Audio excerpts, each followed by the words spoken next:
Jadi di podcast seni kali ini aku kedatangan bintang tamu. Tapi sebelum itu perkenalin diri dulu. Aku Nova dan ini Aku Dinar dan aku Nadira. di sini kali ini kami akan membahas lagu nih yang hits pada tahun 2000-an. Gen Z tentu aja tahu lagu ini.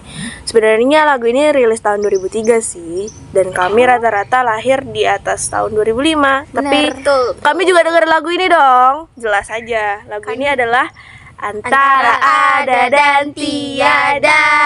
Oh ya, lagu ini dari Utopia. Katanya sih mengandung unsur-unsur mistis sih, tapi nggak tahu. Bener banget nih. Jadi lagu ini tuh paling masuk ke dalam album Indah. You know Dia ya. masuk di album Indah. Terus lagu ini tuh hits banget nih karena suasana itu sendu dan terlalu ngena banget di dalam diri kita nih guys. Jadi, namun aransemen musiknya ini bikin kita merinding banget ya. Karena kayak bayangin lagunya tuh sedih gitu kan. Tapi aransemennya tuh kayak merinding. Soalnya tuh di bagian depannya, kalian tahu gak sih intronya lagunya kayak kan selalu ku rasa hadirmu antara ada dan tiada.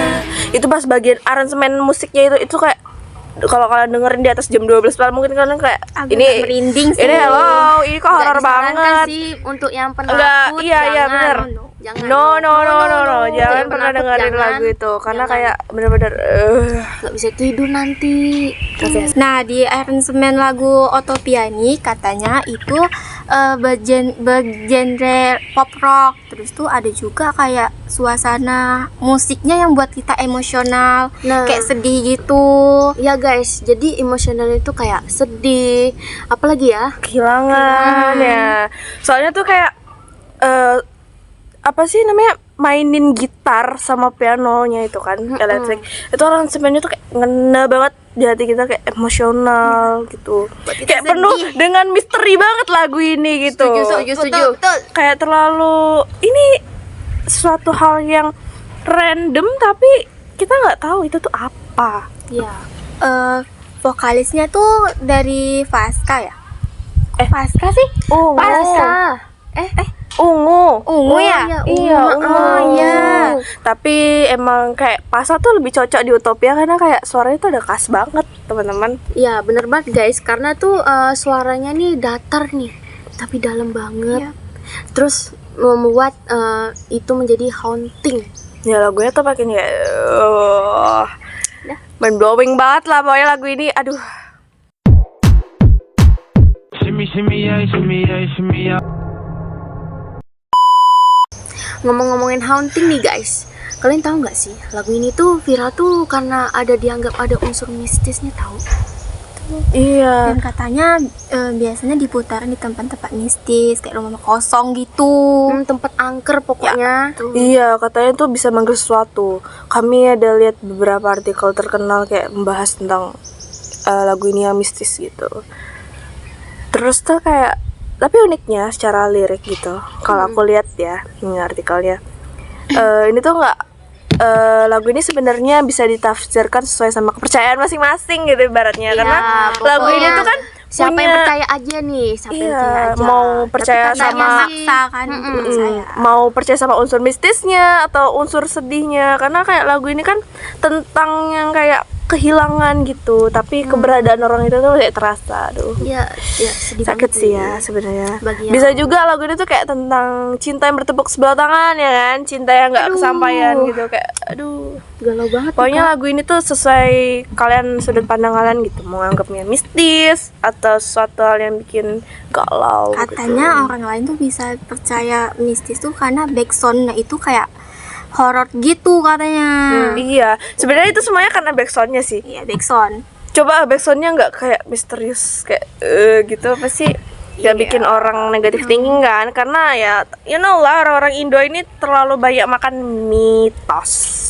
Bener. Apa-apa itu dikaitin sama hal-hal gaib guys, kayak udah lumrah. This is one Indonesia, no USA, no English. Oke. Nah, kalau kita bahas soal tentang musikal, bukan tentang mistisnya nih. Jadi tuh lagu ini sebenarnya tuh mengandung tentang ketenangan sama kehampaan gitu. Kan band ini kan buat musik tuh yang biasanya tuh yang genrenya yang pop-pop gitu. Kalau ini genrenya malah kayak pop sedih gitu. Jadi kayak tuh kayak butuh digabungin effort gitu ya gitu kan. ya.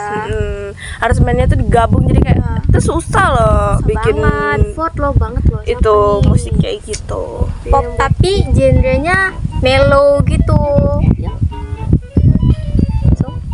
Dan kalau aku bisa bilang sih Utopia nih berhasil banget bikin lagu ini.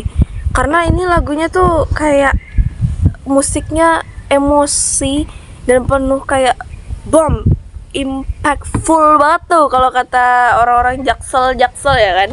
Lagu ini tuh Gaul nih. dan lagu ini tuh ya guys, kalau aku lihat itu tuh jadi bukti bahwa lagu Indonesia ini tuh bisa berkembang dengan lebih lagi.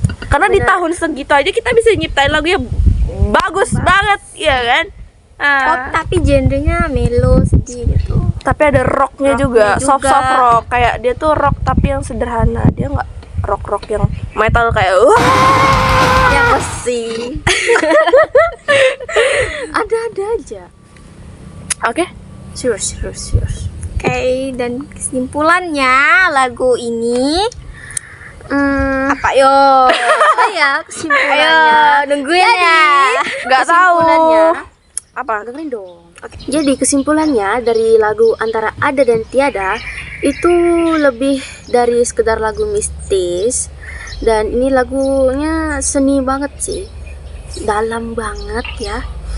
Kan dari tadi nih lagu Antara Ada dan Tiada, kita selalu ngomong lagu ini terlalu dalam dan mengena banget nih, ya kan? Coba deh kalian buka nanti di YouTube atau di Spotify, kalian cari, kalian rasakan musiknya. Iya, tapi ingat pesan kita, jangan dengerin pas malam-malam.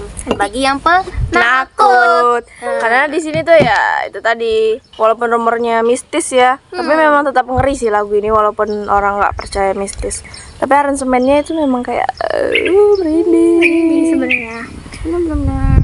Dan ya tapi kalau aku lihat-lihat sih sebaiknya kita kalau denger lagu itu kita nikmati aja musiknya. Iya. Sesuai sama style kita aja, mau kita anggapnya gimana, yang penting lagu itu kita resapi gitu ya kan guys, daripada kita selalu menggabungkan ini katanya mistis, ini mistis, udah lah dengerin aja, iya serem banget ini kan gitu, nggak bagus ya, karena orang bikin lagu ya juga untuk dinikmati, bukan buat jadi mitos, kecuali itu emang lagu Liserung, iya itu baru itu nggak bisa kita resapi sebagai lagu sedih-sedih ya, karena itu memang udah langsung horor teman-teman. Ya karena sering dipakai sih. Itu memang udah aduh. Itu emang udah ritualnya bahkan ya.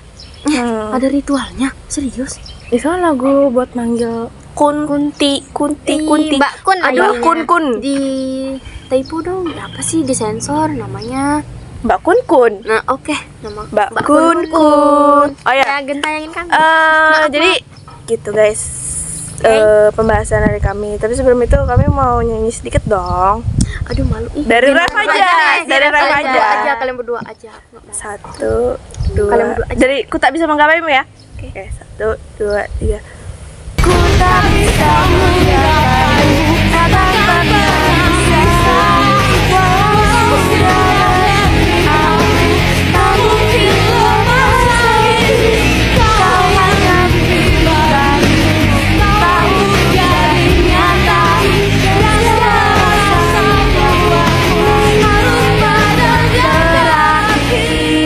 Dadah, sesuai dengan Tepuk tangan untuk iya, ini dong.